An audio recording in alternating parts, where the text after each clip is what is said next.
Oh shoot, I didn't even realize I was live. Hi everyone. I am still getting used to going live because I normally don't do this.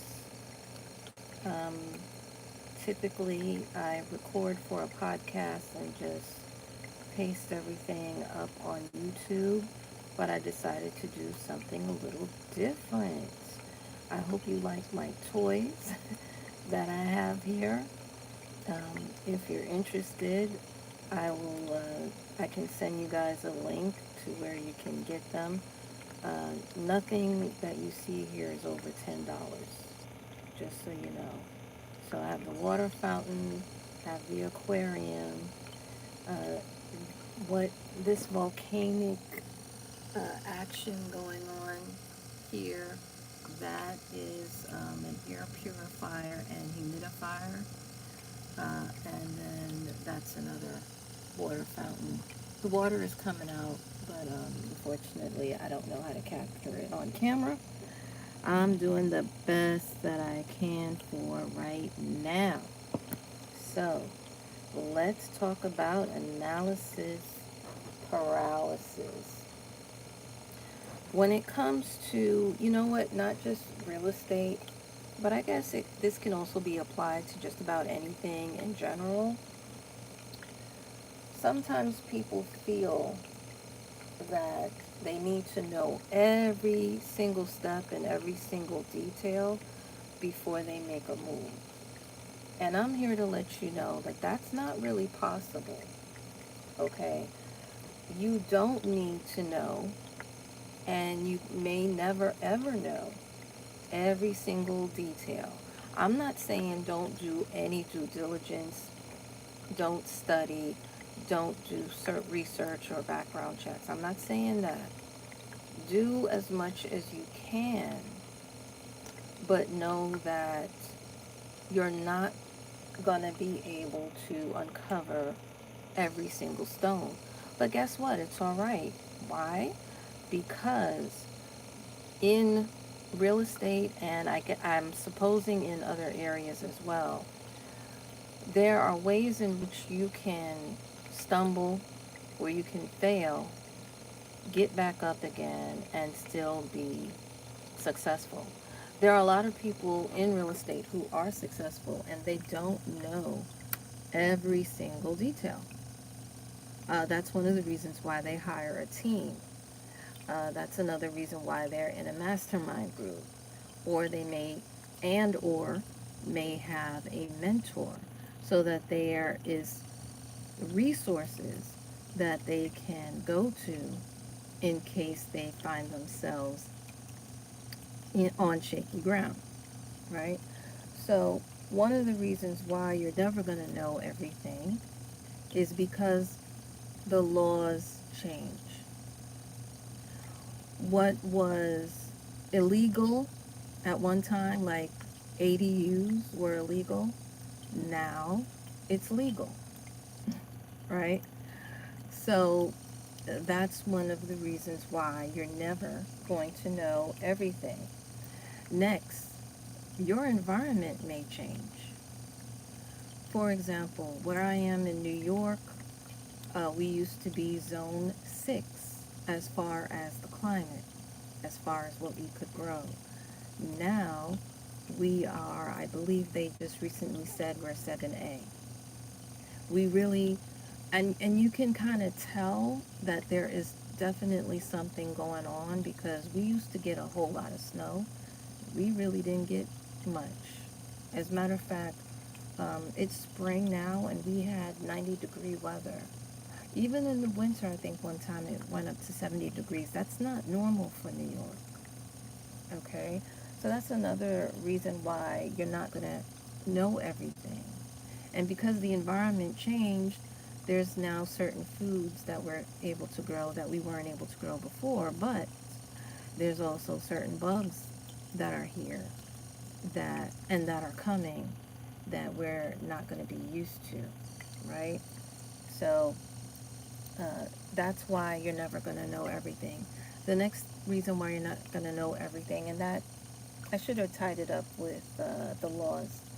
The laws differ from county to county, country to country. What goes on in one place is not what goes on in another place. Next, if you're a landlord, a lot of times you got to deal with your tenants, right? Not all tenants will stay with you for a long time. There are tenants that will come in, and then there are tenants that will go.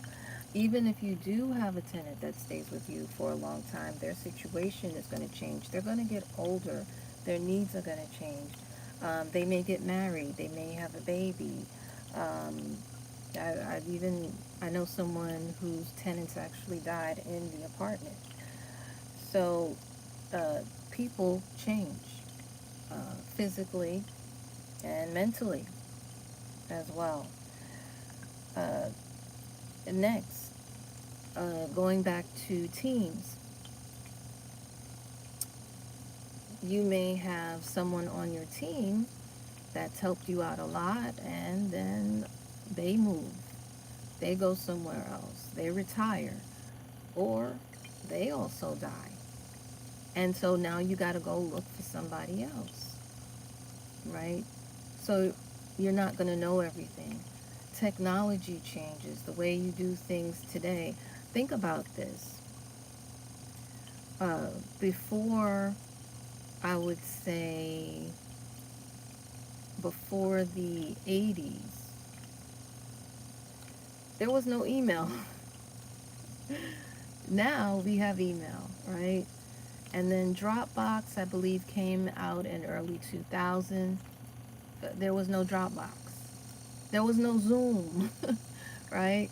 So all of these are tools that many real estate investors use that were not available to the real estate investors of the past.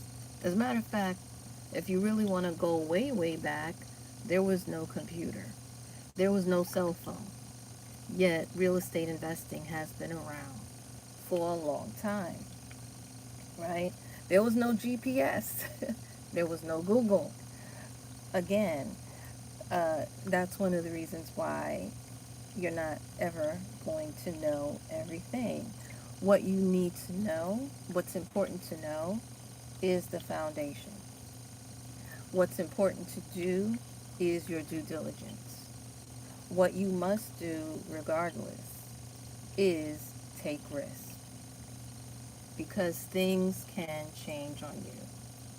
And the next thing I'm going to add is that it's important to have an exit strategy. It's important to say, okay, this could happen. Am I prepared for this? Or how do I prepare for this now in case XYZ happens, right? Like fire insurance, for example, uh, flood insurance, right?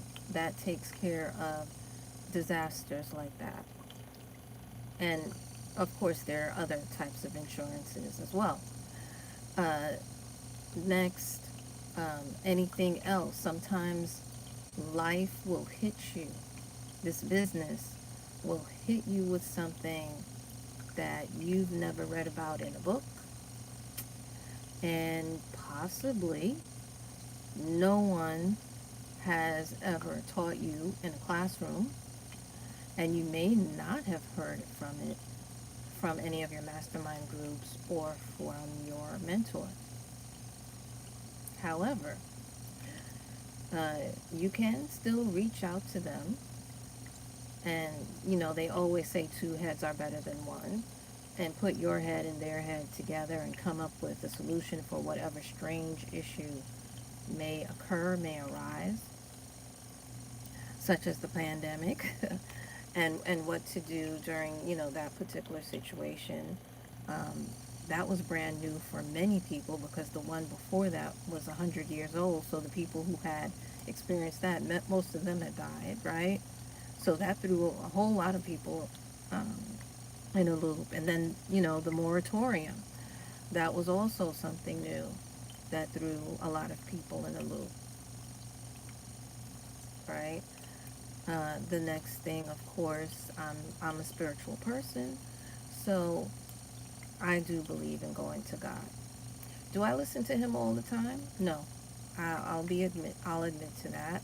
And sometimes I don't go to him.